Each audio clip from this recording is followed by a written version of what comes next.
Hey gang, happy to see you found us here at CJAWS, Canadian Jail War Stories, and for all my returning subscribers, you already know, you guys are the backbone of the channel and I wouldn't be existing without y'all. So, and if you're not subscribed to the channel, what are y'all waiting for, man? Come on, join the fam, alright? If you like to watch, but you're not subbed, and you haven't shared or liked, what, do you hate me or something, man? Come on, join the family, and help this channel grow. And we'll see you in the next episode, if you subscribe and come back. If not, let's get straight into this.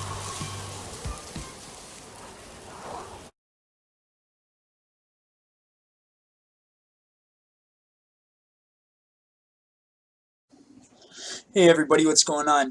Welcome back to another episode of Canadian Jail War Stories. We upload a new episode every Wednesday, we go live every Saturday, and anything I can do in between, I do it. Also check me out on Instagram and TikTok and Facebook. I got a whole bunch of brands with percentages off of each brand, 20% off, 50% off, and 70% off. Check all the links in the descriptions down below, and check all my different social medias. You'll see the links and everything like that. I'm going to post them in this description though.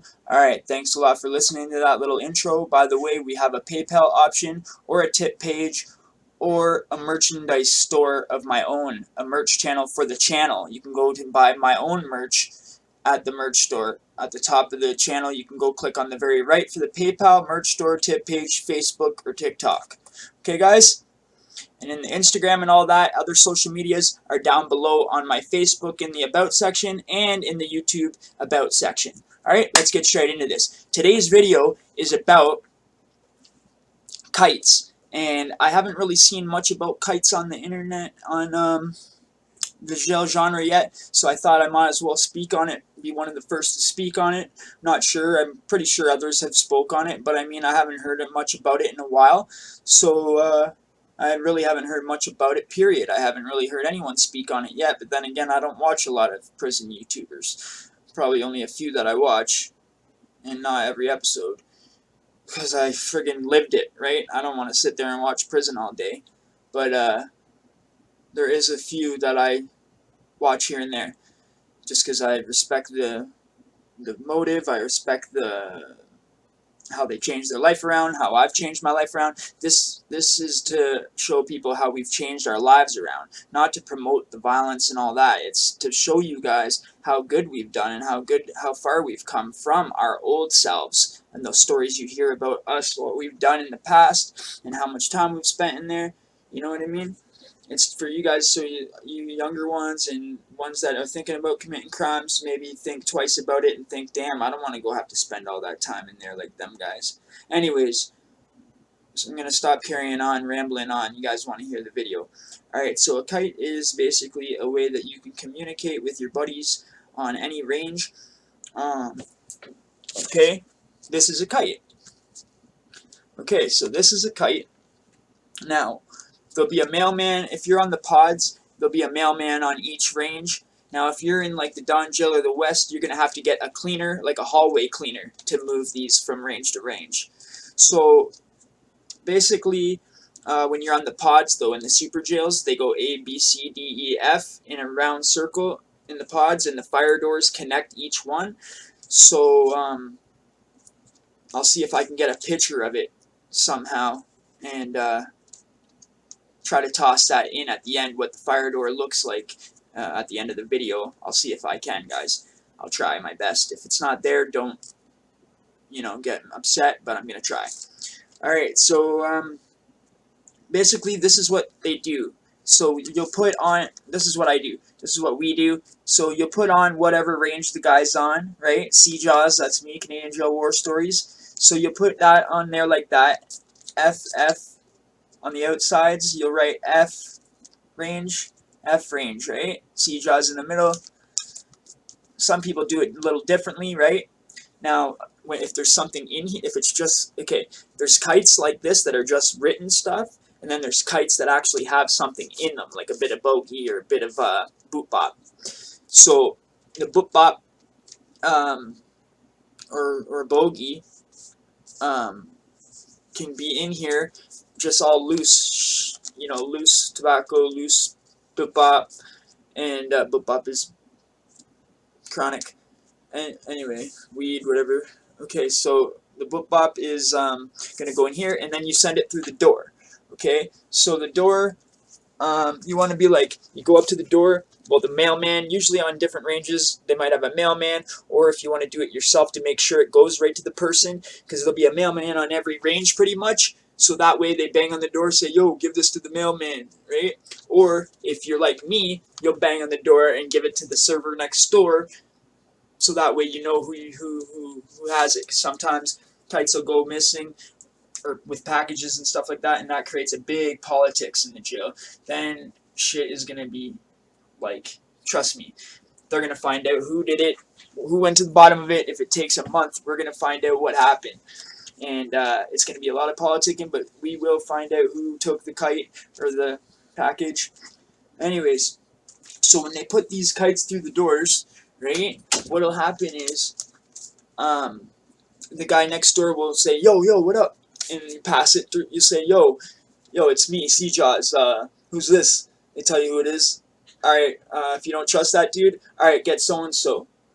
He'll call so-and-so to the door. Yo, what's up, homie? What's up, bruh? Alright, here, take this and pass it to, say I'm on A, right? Take this and pass, this is the longest journey from A to F. If I was on E, I could just pass it to F myself. But I'm on A, for example, or B. So now I gotta pass it over to C. The guy on C gets it, my buddy, and then comes to the window on D and tells me, or sorry, my buddy will be on the window at F, and then guy on C will pass it to D, D will pass it to E through the fire door, and E will pass it to D. And normally they'll do it hand to hand. Now, if you put H to H, that means hand to hand. That means only pass it to somebody that you know, because it's obviously a package or something like that. But if it's just a note like this, you don't got to worry about really who you pass it to, because no one's going to steal your note. You know what I mean? They can tell if something's in it because the envelope will be sealed, right? We'll seal the envelope if there's something in it. And a lot of times we'll write them on the little white envelopes that come in there, so I try to make it look as best as possible. So then you open your little letter up here, and this is what you got in there, right? So you got someone that you haven't talked to in 3 months just came in or something, or a year you haven't seen your homie or your cousin or your brother or whoever. It's part of your gang over there on F range. You guys want to talk and shit, try to figure out how he's going to get over to your range, or just talk and shoot the shit in general, just to say what up every couple of weeks, or even whatever you want to do. It's you. You do what you want to do. You know what I mean? I can't tell you who to talk to or what to do. I just do my own thing. Alright? Hey bro, this is how you can talk to homies of your... Hey bro, this is how to talk to homies of yours throughout the entire pod from A to F. Also, rats use kites in the middle of the night when guards go by and do their walk every night through the fire doors to go do walks and make sure everybody's still alive or whatever. They gotta look in the window. Rats or fucking, rats obviously, that are gonna go to, or guys that are gonna crack off the range to go to PC in the middle of the night because they owe gambling debts, owe poker debts. That happened to us before. That happened to me and my homies before. Freaking guy was acting like he was a big biker and acting like he was this big tough guy, and he was huge and friggin' long hair and everything, and he was playing poker all week, and then he racked up a debt. Some stuff happened. He convinced us that it didn't come in time, but he had the money there, and he showed. We even seen his stub, so we were like, okay, this is legit. So he got a bit of bogey off some guy, a bit of weed off some guy, and a bit of canteen off me, and a bit of canteen off another guy.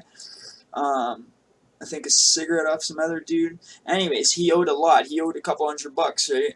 So anyway, he was supposed to put money in someone's account and the $60 canteen order, right? They were gonna let him keep like $10 of his hygiene stuff and $50 on there, and then pay everybody else back with the $50 canteen, the small stuff, and then the bigger ones you gotta pay back through outside. But what he did was he put a freaking thing out his door in the middle of the night, so when the guard walks by, they see a little freaking thing sticking out, a kite sticking out. COs know what it is, so they grab it, They open it up. Oh, please help me, get me out of here. They're all gonna kill me. They're all gonna kill me. Fucking I gamble too much and I can't pay my debts because I'm a PC fucking loser. Piece of shit. Yeah, that's what they do. So now that's what it's gonna say to the guard. And then the guard's gonna say, alright, fucking, we got a PC coming through. I don't know what the guard's gonna say, but the guard's, I guess, gonna take him and unlock the cell and sneak him out in the middle of the fucking night, like they do. I've seen it happen. I've been there when it happened more than once, actually. This ain't the first time I've seen that shit. I've seen it happen, but the person didn't owe me. That's why I was a little more involved in this one. Anyways, so that's what they'll do to try to get out of shit. And then on top of that, you'll have guys that'll sit in the range, in the pod, that you won't know are snitching. It could be the guy that's fucking the range cleaner. It could be friggin' anybody. It could be the guy you think is the fucking guy calling the shots on the range. Who knows? You don't know. But somebody could be fucking going like this and snitching with these little kites and telling the fucking COs and the fucking Squirrel Squad and whoever fucking Galley, whoever the fucking all these ones that are investigating, telling them what's going on, giving them information. That's the problem, right? They giving people information. These freaking inmates are fucking do this are the worst of the worst, because they'll sit on the range, act like they're your best friend, this and that, and then as soon as they get jealous of you because you're hustling more than they are, or you're taking a little food out of their mouth and they can't do nothing about it because you'll run the fade, and it's like, well, great, now these dudes are going to be sitting there fucking ratting me out every chance they get behind my back, putting in kites on me every chance they get to try to get me off of here. Now, when I say me, I'm just saying me in general, like who they're after. You know what I'm saying? So, whoever the people are after, like if there's, I've seen this shit go on many a times, man. I've seen fucking guys kite each other off ranges. I've seen fucking servers kite guys off ranges just because they didn't want to fucking knock them out and go to the hole. And I was like, yo, that's not a solid, bro. Like, what the fuck? I can't agree with that shit. And I stopped hanging out with that guy after that, because a lot of guys were going along with it and a lot of us weren't. A lot of guys went this way and a lot of guys went that way, because dude thought just because he's the server or, you know, cleaner, whatever you want to call it, he thought because he's that he can just do whatever he wants and whatever, but you can't be talking to the cops, dude. You know what I mean? You're already talking to them a lot because of getting the food and passing out the trays and doing all the cleaning and stuff like that, and the laundry and stuff. So you're already like talking to the officers more than everybody else, right? So it's not gonna look good when friggin' you're getting people kited off the range left and right just because you say if you punch them out and they get punched out off the range, then it could get us all on lockdown for a couple weeks, or you could go to the hole, or, well, you can't talk about what could happen or what would happen. Who gives a shit what could happen if you fucking preventing it by what? By ratting fucking people out, by snitching? It's like an undercover informant almost in the jail. But meanwhile, they're acting like they're the main man. They're the ones selling everything on the range, so they get jealous. They don't want anyone else doing nothing, so they keep fucking putting kites in on people any chance they get, because they want to keep making their fucking 5K a month or 10K a month, whatever they're making. You feel me? It's a big, big, big politic business. You really got to be on your P's and Q's. That's why it's always good to communicate with your homies on other ranges and stay involved in the politics, not just on your range, but in all the ranges. So that way you know what's going on from day to day, especially in this gang politics, gangland parts of the jails. It's fucking, if any of you guys know, if any of you guys are gang members yourselves or have been in gangland, which is like 95% of the range is gang members, well, then you know exactly what I'm talking about.